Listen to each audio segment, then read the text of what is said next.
യേശുവിൽ സ്നേഹമുള്ളവരെ, ഏവർക്കും വചനയാത്രയിലേക്ക് സ്വാഗതം.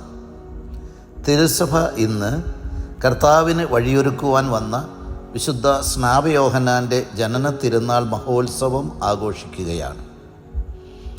രക്ഷാകര ചരിത്രത്തിൽ ദൈവിക ദൗത്യം ഏറ്റെടുക്കുന്നവരുടെ അമ്മമാർ വന്ധ്യകളായിരുന്നു. പഴയ നിയമത്തിലും പുതിയ നിയമത്തിലും നാം ഈ വസ്തുത കാണുന്നുണ്ട്. വിശ്വാസികളുടെ പിതാവായ അബ്രാഹത്തിൻ്റെ ഭാര്യ സാറ വന്ധ്യയായിരുന്നു. സാംസന്റെ അമ്മയും വന്ധ്യയായിരുന്നു. പുതിയ നിയമത്തിൽ പരിശുദ്ധ കന്യകാമറിയത്തിൻ്റെ അമ്മ വന്ധ്യയായിരുന്നു. സ്നാപയോഹന്നാൻ്റെ അമ്മ എലിസബത്തും വന്ധ്യയായിരുന്നു. ഇവയെല്ലാം സൂചിപ്പിക്കുന്നത് ദൈവം പ്രത്യേകമായി തിരഞ്ഞെടുത്ത് ദൗത്യം ഏൽപ്പിക്കുന്നവരെയെല്ലാം ദൈവത്തിൻ്റെ പ്രത്യേകമായ ഇടപെടൽ മൂലം ജന്മമെടുക്കുന്നവരാണ് എന്നാണ്. അല്ലെങ്കിൽ ദൈവിക ദൗത്യം വെറും മനുഷ്യജന്മങ്ങൾക്ക് പൂർത്തിയാക്കുവാൻ സാധിക്കില്ല എന്ന വലിയ സത്യമാണ്. യേശയ്യാ പ്രവാചകൻ്റെ വാക്കുകളിൽ മരുഭൂമിയിൽ വിളിച്ചു പറയുന്ന ശബ്ദമാണ് സ്നാപയോഹന്നാൻ. കർത്താവിന് വഴിയൊരുക്കുവാൻ, അവൻ്റെ പാതകൾ നേരെയാക്കുവാൻ ദൈവത്താൽ നിയോഗിക്കപ്പെടുന്ന ദൗത്യമാണ് യോഹന്നാൻ. ഒരു ജനത തൻ്റെ ഏകജാതിനു വേണ്ടി ഒരുക്കുകയായിരുന്നു അദ്ദേഹത്തിൻ്റെ കർത്തവ്യം. അത് ഭംഗിയായി പൂർത്തിയാക്കി ഞാൻ കുറയുകയും അവൻ വളരുകയും ചെയ്യണം എന്ന് പറഞ്ഞുകൊണ്ട് തന്നെ വിസ്മൃതിയിലേക്ക് മാറ്റപ്പെടുകയാണ് അദ്ദേഹം ചെയ്തത്. അതുകൊണ്ടാണ് അദ്ദേഹം പറയുന്നത്, ഇപ്പോഴാണ് എൻ്റെ സന്തോഷം പൂർണ്ണമാകുന്നത് എന്ന്. ഇന്ന് നാം ജന്മദിനം ആഘോഷിക്കുന്ന വിശുദ്ധ യോഹന്നാൻ്റെ ജീവിതത്തിൽ 3 പ്രധാന കാര്യങ്ങൾ നമുക്ക് കാണുവാൻ സാധിക്കും. ഒന്ന്, സ്നാപയോഹന്നാൻ ജനിച്ചത് യേശുവിന് വേണ്ടിയായിരുന്നു. ആ ജന്മം തന്നെ യേശുവിന് വേണ്ടി മാറ്റി വെക്കപ്പെട്ടതായിരുന്നു. യേശുവിനെ ലോകത്തിന് വെളിപ്പെടുത്താൻ വേണ്ടിയാണ് സ്നാപയോഹന്നാൻ ജനിച്ചത്. സാധാരണഗതിയിൽ മക്കളുണ്ടാകാൻ സാധിക്കാത്തവരായിരുന്നു അദ്ദേഹത്തിൻ്റെ മാതാപിതാക്കന്മാരായ സക്കറിയായും എലിസബത്തും. എന്നാൽ ദൈവത്തിൻ്റെ പ്രത്യേക ഇടപെടൽ മൂലം യോഹന്നാൻ ജനിക്കുന്നത് ഒരു ജനത്തെ യേശുവിന് വേണ്ടി ഒരുക്കുന്ന ദൈവിക ദൗത്യമായിരുന്നു. മാതാവിൻ്റെ ഉദരത്തിൽ വെച്ച് തന്നെ പരിശുദ്ധാത്മാവിനാൽ നിറഞ്ഞ സ്നാപയോഹന്നാൻ മരുഭൂമിയിലെ വിളിച്ചു പറയുന്ന ശബ്ദമായിരുന്നു.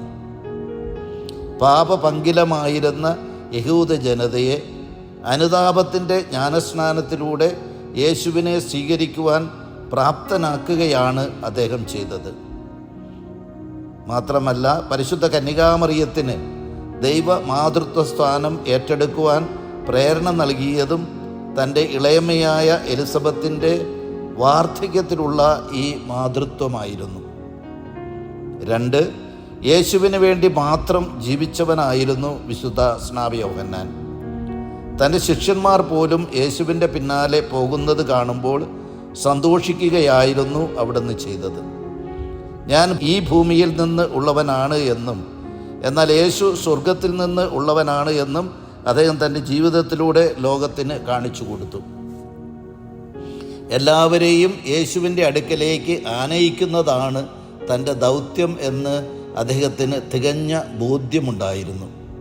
അതുകൊണ്ടാണ് ഇതാ ലോകത്തിൻ്റെ പാപങ്ങൾ നീക്കുന്ന ദൈവത്തിൻ്റെ കുഞ്ഞാട് എന്ന് യേശുവിനെ ചൂണ്ടിക്കാണിച്ചുകൊണ്ട് ലോകത്തിന് വെളിപ്പെടുത്തുവാൻ സാധിച്ചത്.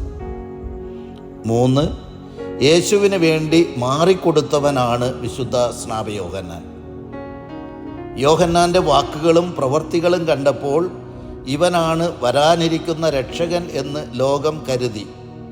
എന്നാൽ അവൻ ഞാനല്ല എന്നും എൻ്റെ പിന്നാലെ വരുന്നവൻ എന്നേക്കാൾ ശ്രേഷ്ഠനാണ് എന്ന് പറഞ്ഞുകൊണ്ട് യേശുവിനെ ലോകത്തിൻ്റെ മുമ്പിൽ വെളിപ്പെടുത്തുവാൻ തയ്യാറാവുകയാണ് യോഹന്നാൻ ചെയ്തത്.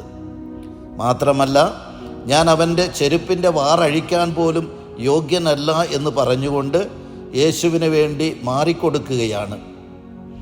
എല്ലാവരും യേശുവിനെ അനുഗമിക്കുന്നത് കണ്ടപ്പോൾ ഇപ്പോഴാണ് എൻ്റെ സന്തോഷം പൂർണ്ണമാകുന്നത് എന്നും അവൻ വളരുകയും ഞാൻ കുറയുകയും ചെയ്യണം എന്ന് അസന്നിഗ്ധമായി പ്രഖ്യാപിക്കുകയും ചെയ്യുന്നത്.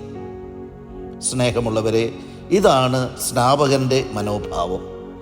ഇല്ലാത്ത അധികാരത്തിൻ്റെയും സമ്പത്തിൻ്റെയും അഹങ്കാരത്തിൻ്റെയും പേരിൽ ഊറ്റം കൊള്ളുന്ന ആധുനിക മനുഷ്യൻ്റെ മുമ്പിൽ ഒരു ചോദ്യചിഹ്നമാണ് വിശുദ്ധ സ്നാപയോഹന്നാൻ്റെ ജീവിതം.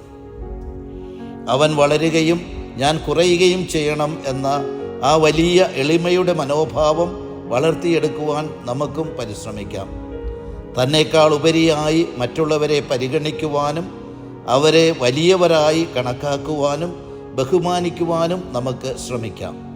അപ്പോൾ നമുക്കും സ്നാപയോഹന്നാനെ പോലെ സത്യത്തിന് സാക്ഷ്യം വഹിക്കുന്ന യേശുവിന് വഴിയൊരുക്കുന്ന സ്നാപകരായി തീരാൻ സാധിക്കും. ദൈവം നിങ്ങളെ അനുഗ്രഹിക്കട്ടെ.